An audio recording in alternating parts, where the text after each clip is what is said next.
पति के माता पिता की सेवा करने पर ही पति खुश होता है। मैं नहीं कह रहा हूं, विष्णु पुराण की कथा कह रही है।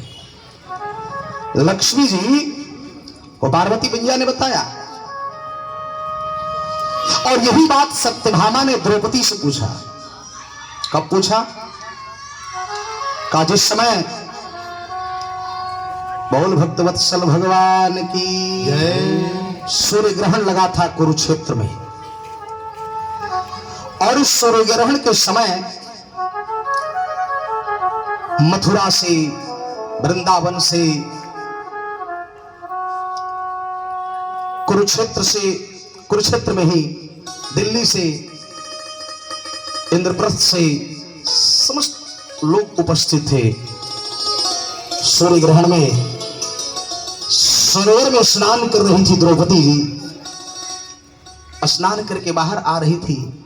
भगवान कृष्ण भी विराजमान है वहां पे, राधा जी भी विराजमान है, और 16,108 पत्नियां भगवान नारायण की विराजमान है। स्नान करके जैसे ही द्रौपदी जी आ रही थी, सत्यभामा जी ने हाथ पकड़ लिया। दीदी, एक प्रश्न है, एक बात बताओ, हमारा कन्हैया एक है, हमारे पति एक हैं, और पत्नियां 16,108 हैं, लेकिन 16,108 पत्नियों के बावजूद कन्हैया किसी के बस में नहीं रहते हैं। हमारे पतिदेव किसी के बस में नहीं रहते हैं, और तुम 5 पतियों की पत्नी हो।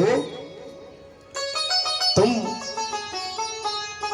कौन सा झाड़ फूक करवाई हो कि सारे के सारे पति तुम्हारे अंडर में रहते हैं, सब खुश रहते हैं, सब तुम्हारी बात मानते हैं? हमको ये उपाय बता देना। द्रौपदी ने कहा सत्यभामा जी से कि भाभी, मैं कहूंगी तो आपको बुरा लगेगा। क्या मतलब? का इसलिए द्वारिकाधीश आप लोग के अंदर में नहीं है, क्योंकि एक बार आप लोगों ने भगवान कृष्ण नारायण के माता पिता का अनादर किया। कब किया? का जब द्वारिका में वासुदेव और देवकी का आगमन हुआ, उस समय आपने अपने सास ससुर को बरामदे में सुला दिया, बरामदे में, और 16,108 रूम था आप लोगों के पास। कोई भी बहू अपने रूम को खाली कर सकती थी कि हमारे सास ससुर इतना दूर से आए हैं, ये रूम मैं अपने ससुर के लिए, सास के लिए खाली कर दे रही हूं, हम ही बरामदे में सो जा रही हूं।